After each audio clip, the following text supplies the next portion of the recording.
welcome to Mind Shifters. I'm your host, Mireille Wagner, and in this episode, I speak to a practitioner who was dealing with thyroid issues from a very young age, from her teens to her mid-30s. She was struggling for such a long time, and doctors kept telling her that she was just fine. And she refused to accept the answer, knowing that her own body was telling her something else.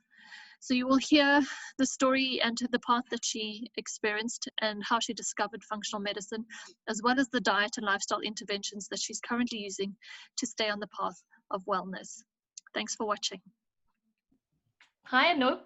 Welcome to the show. It's great to have you on, especially somebody who's from such a diverse background as the Dominican Republic. Would you like to introduce yourself and tell us who you are and what you do? Well, thank you, Mireille, for the invitation. It's a pleasure to be here. Well, as you say, my name is Anouk Dominguez, and I'm from the Dominican Republic, currently living in the Netherlands, and I am a functional diagnostic nutrition practitioner, and I work mainly with women with Hashimoto, chronic fatigue, and hormonal imbalances to improve their quality of life. Right. Yeah, your specialty is really coming from your own story, and your story started at quite a young age. Would you like to tell us where it all began and what kind of symptoms were you having at such a young age? Yes, absolutely. Well, when I was about 12 or 13 years old, I started having these heart palpitations that were very scary for me, of course. So I was taken to the doctor and they checked everything and they said that everything was fine. So I was given some pills just in case this happened again because they were a little bit regular. Then they disappeared. And 2 years later, I developed a goiter, and I was treated for that. I believe it was iodine. I'm not really sure. That was so many years ago. And after the treatment, the doctor told me, "Okay, you're fine. You're cured. Your thyroid is fine. You're cured." And that was basically the end of the story. For a moment of point of time, right? For a moment, yes. And you continued to experience symptoms, even though they weren't typical Hashimoto's or thyroid symptoms. What kind of symptoms were you experiencing, telling you that things were not in balance? Well, after that event of the goiter, some years later, I started developing, first of all, severe acne. I had cystic acne, very bad acne for over 30 years. I started developing maybe a little bit of eczema sometimes. Also, a lot of digestive issues, bloating, gases, a lot of discomfort in my digestive system. Also, constipation. So I was having these little tiny things that apparently were not related to thyroid disease. So I was seeing different doctors, the dermatologists, every different kind of doctors. And I was given, the conventional treatment. You take this pill, you're going to feel better, but that didn't happen. Yep. You get the pill, you mask the symptoms, but you continue to experience something then somewhere else, right? Yes, they run a lot of tests on my gastrointestinal tract and everything is fine. You know the story, everything is fine. We cannot do anything else. So I thought, well, maybe this is how I am. This is, what can you do when the doctors is telling you that everything is fine and you eat something and then you get bloated? There's, at some point, I got so tired that I say, I'm not going to go to the doctor. I know what they're going to do. I know what they're going to say. I know what they're going to give me. And it doesn't seem to work. So that's, basically, I started having these unrelated symptoms, and afterwards, the fatigue came in. And the fatigue, I was having episodes of fatigue, or maybe a little bit of insomnia, or severe insomnia. So it wasn't everything together at one time. But now that I can look back, I can start connecting the dots. It's very clear for me. But this is now. At that time, I was, seeking different things. Completely supposedly unrelated. But it's such a normal reaction because you're having seemingly unrelated symptoms. So you're having gut symptoms, you're having acne symptoms, you're having symptoms of fatigue. And so you'd be, like you said, you were going to many different specialists, one for the skin, one for the gut, Yes. One for the thyroid in the beginning. So, yeah. And it was all down to, what kind of root cause do you think it was leading towards? And how did you start to figure out your way into functional medicine? Well, before I tell you that, I want to tell you that the one of the biggest or most stressful moments I had was when at the age of 27, in the very short period of time of 3 to 4 months, I gained 50 pounds. Wow. So that was very concerning. My diet was not the best diet, but still, it wasn't enough, or it wasn't that crazy for me to gain that amount of weight in such a short period of time. So I went to the doctor. He ran a thyroid panel, and he said, well, everything is fine with you. You're fat because you eat too much. And I know that wasn't the case, but what can you do? What can you say? He's the doctor. He knows. He has the numbers. And so I forgot about it. I just took my tests back home, and I did a very serious, diet, and I went into it very seriously. And I eventually lost, all the weight in the course of a year. It took me 8 months to a year. That's been very strict on your diet, though. Very strict on diet and exercise, and I lost all the weight. But some years later, I believe 3 years later, I started having these heart palpitations episodes again. And they were very strong, and they were very scary because they could happen at any moment, any time of the day, and they were 185 pulsations per minute, and they could last hours, 6, 7, 8 hours. Those heart palpitations landed me in emergency rooms several times. So I went to my doctor, and that's when I was finally diagnosed with Hashimoto. Okay. But luckily, I had my thyroid test from 3 years ago. And I brought this test to her. And I said, but wait a minute. I had this test 3 years ago, and they say I was fine. And what she told me was, well, at that time, 4.5 DSH was still considered within the range. Now we decreased that range, and now it's 2.5.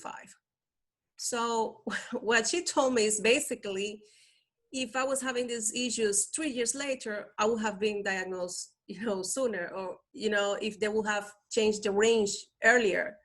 Yeah. So that was a big mistake from the first doctor, because my numbers were right, but I already had antibodies. No one explained to me what antibodies were. Yeah. Nobody explained to me that I had an autoimmune disease. Nobody explained to me nothing. He just said, you're fat because you're eating too much. Yeah, and unfortunately, I think it's the message that a lot of people are getting, right? Because they go to their doctor, and the doctors are usually testing only that one thyroid marker, the TSH. Yes. If they're looking at other markers, like you say, the antibodies, then that's pointing to a very different picture. Yeah. But as you know, the problem is that even if you have antibodies, they don't do anything with that, because they don't work on the autoimmune aspect of the disease. They only work on the thyroid in itself. Yeah. And that's a big mistake. We know that already. Yeah, it's a very little or poorly understood area, I think, in conventional medicine, and something that we delve a lot deeper into in functional medicine, right? Yes. So tell us about what happened a little bit later, because you had some big aha moments. Well, I finally got my diagnosis. I finally got my pill. I wasn't happy about having to take a pill for the rest of my life, but I understood the seriousness of what I had, because I was experiencing this heart palpitations. I was experiencing the fatigue. I was experiencing all these symptoms. So I said, well, if this is what it takes, of course I have to take my pill. I'm going to take it. He explained that I have to take it basically for the rest of my life. And I said, okay, I'm fine with that. Okay, this is what I have to do. So I took my pill home, and I said, okay, going back to my life, business as usual, I got my life back. That's what I thought, but that's not what happened. I felt better. I definitely, had more energy. Some things improved a little bit, but within a year, I started having heart palpitations, even worse than the first time, and more severe. Okay. That's with the medication. With the medication, yes. I was taking T4, and I was having a lot of heart palpitations, very scary. So I went to my doctor, my thyroid doctor. I told her, listen, I'm having this issue. What is it? Because I know this is for the thyroid, because of the thyroid. She checked my thyroid. She said, no, this is not because of the thyroid, because your numbers are fine. I recommend you that you go to the cardiologist. So I went to the cardiologist. They run every possible test on my heart. He said, everything is fine. I don't know why you're having this. And I said, doctor, but I beg you that you give me something to have just in case, because this is very scary. He said, I'm sorry, I cannot give you anything because I don't know what you have. Your heart is fine. It was very daunting because it could happen, you know, in the office, in a meeting, when you're outside the city. And I was landing in emergency room basically every 2 weeks, Wow. if not, okay? In the gym, everywhere. So last time I went to emergency room, this doctor from the emergency room told me, you know what? I don't like to say this to people because sometimes they don't take it a good way, but I think it might be a good idea if you see a psychologist. And that's the moment when I realized, oh my God, they are really not going to help me. And it's not because I don't think anyone will benefit from some sort of emotional therapy or therapy, because we all have things that we can improve with ourselves, you know. Mm-hmm. But I knew that that's not the case. I am not having these heart palpitations because I have any, you know, underlying serious emotional issue. I know my body, I know myself. This is not normal. And that's when I realized they're really not going to help me. I have to find a solution for myself. Because if you're going from doctor to doctor and they're saying you're fine, you're fine, you're fine, you're stressed, or go to a psychologist, sadly, I came to realize that when doctors don't know what the heck is happening with you, they say you're too stressed, relax. Mm-hmm. That's a very simplistic way of, you know, treating someone. Right. So. Although stress played quite a big factor in the later, in your later acknowledgement of what was going on in your body, but there was something else that helped you after this big aha moment. What kind of resource were you using, or how did you find functional medicine? Well, as I was not feeling better, and that was the last straw in my life, in my health, with my health struggles, I went online. So I started connecting with other women, and I bought this book from Dr. Dektis Karasian. Why do you still have thyroid symptoms when your lab tests are normal? I mean, the title in itself is very telling. Yeah. So of course I bought it. I read it, and it was very fascinating for me because it was the very first time that I understood the difference between a thyroid disease and an autoimmune disease. It was the very first time that I realized that food is a very important component in healing your autoimmunity, in balancing your autoimmune system. So I was so fascinated by it that within the course of 4 months, I traveled to the United States. And I especially looked for a specialist trained in Dr. K's protocol. And I started working with him, you know, in doing all this very deep healing, gut healing, adrenal healing, and yes, all the stuff that we do. Right. So what aspects of the functional medicine approach do you employ in trying to get yourself or get yourself into remission? Yes, I like to use the 5 steps, which is diet, exercise, stress reduction, sleep hygiene, and supplements. And I always emphasize to my clients, this is a 5-step approach, because a lot of people come to me and I know where they're coming from. And, you know, they don't want the medication, but they want the supplementation. They want the supplements because they think the supplements are going to heal them.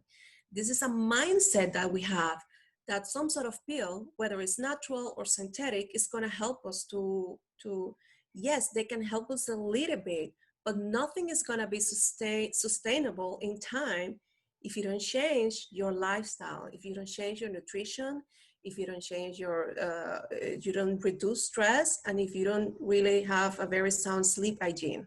So everything is important. You have to do all the 5 steps. If you try to do 1 or 2, it's not going to work. You have to do the 5 steps together. So it's a 5-tier approach. So you had a couple of the areas dialed in, and one of the areas I think that you were struggling with was the stress aspect. What made it so difficult for you?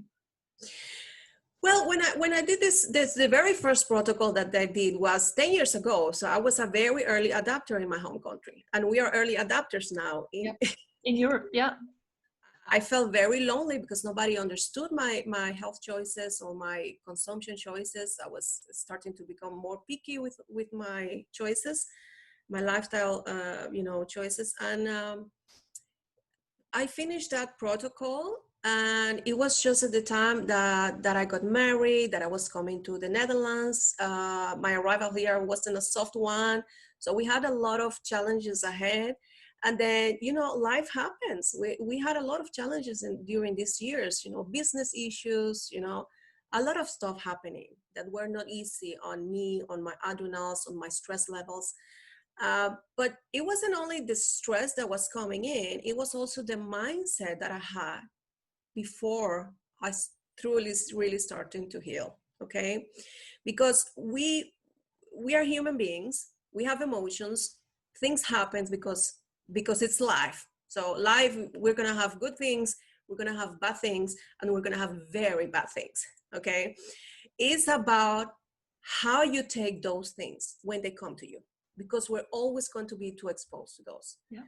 I was not very ready. I was not very trained in having the amount of challenges that I was having during that time, during the last 5 years. I was under a huge amount of stress. I didn't know how to cope with that level of stress, but I didn't know how to cope because of the mindset that I had at that time. Okay. Because we want things to work for us. We want everything to flow in our life. It doesn't work like that. And sometimes life hits you very, very hard. And that's why my healing journey was with a lot of ups and downs, okay? Because I wasn't able to stick to my diet regime, when I was being hit by these, events, okay? So that's why my journey was a little bit longer than expected. I thought I was actually feeling better. I did my protocols, I did my adrenals. At least I knew where this tiredness came from, because that's very important. What is very scary when you don't know what is happening and everyone is telling you that you're fine and you're deadly tired. That's scary. But when you know that you have, HPA axis dysfunction, you have this knowledge, it makes it easier for you. Yeah, and that's our job as practitioners, is to educate our clients and how the body works. Exactly. Yeah. So I was healing and I was doing my diet and I was kind, but whenever I have this stressor, I will fall back big time, right. Big time. And the worst moment came 3 to 4 years ago. That was my really rock bottom moment, like really. I had more than 21 symptoms. Okay. I liberated myself from 21 symptoms. I was extremely fatigued. I couldn't walk more than 15 minutes a day because I was deadly tired. My husband went to work and I was in bed. He came from work, I was in bed. Okay, not because, I was mean. I just couldn't do it. I couldn't make appointment with my friends before noon because I didn't know how I was going to wake up. It might be that one day I was fine, but maybe the next day I wasn't fine. I was waking up at 3 a.m. every single day, from 3 a.m. to 6 a.m. or from 3 to 7. Then I would go to bed at 7 a.m. until 11. So I was completely tired, but wired, insomnia, severe fatigue, a lot of muscle pain, joint pain. It was very hard to get out of bed. I had severe brain fog, mood swings, mood changes, irritability, anxiety, panic attack, chest pain, you name it. I had everything, the whole combo. You had a great story about the brain fog one. Tell us about. Well, the bone broth is very good for us, for our detoxification pathways, and it's very good for the gut. So I put my bone broth, I cook it for 24 hours, and as I was going to strain it, I got rid of the broth and I kept the bones. when I was like, okay, what did I do? Where's my soup? Where's my bone broth? I kept the bones and I, discharged the rest. Yeah. Yeah. And my husband was telling me, okay, do you have your keys? Do you have your agenda? Do you have your passport? You have everything? Please double check, because he knew I was forgetting absolutely everything. Yeah. It was really, really bad. And when someone talked to me, it took like, you know, those seconds that you have like, what did you say? Like, and then it kind of sunk in my head. Mhm. That's how it felt. It was, I couldn't really process the information as fast as I usually do. I was forgetting things. I was having hypoglycemia. I was deadly hungry every 2 hours. If I didn't eat every 2 hours, oh my God, that was not good. So my husband was always, so you have your apple, you have your snack, you have everything when we're going out, because I could really, you know, go almost hysterical Yeah. because of the hypoglycemia. So it was very, very scary moments. I must admit, Yeah. very scary moments. Clearly, With you all, hit rock bottom. So you mentioned the part about mindset, and it's one that comes up so often in my interviews because it is such a key aspect. How did you change your mindset, or what did you need to do differently? well, as I said before, I wanted the supplements or the protocol or whatever I was doing to work so I could go with my life as usual, you know, business as usual. You know, go and do everything what I wanted to do, you know. And it's very well known that Hashimoto patients have type A personality. Uh, and even if you don't have type A personality, the reality of life is that we have less time and we have more things to do nowadays. So if you don't really choose what you're going to do, and if you're not be very mindful, you can get overburdened very, very easily. Okay. So I wanted to keep doing the things that I was supposed to do. You have to overachieve, you have to overdeliver, you have to do things. And I think very deep what we have is this thing like if we don't do enough, we are not going to be loved, or we are not good enough.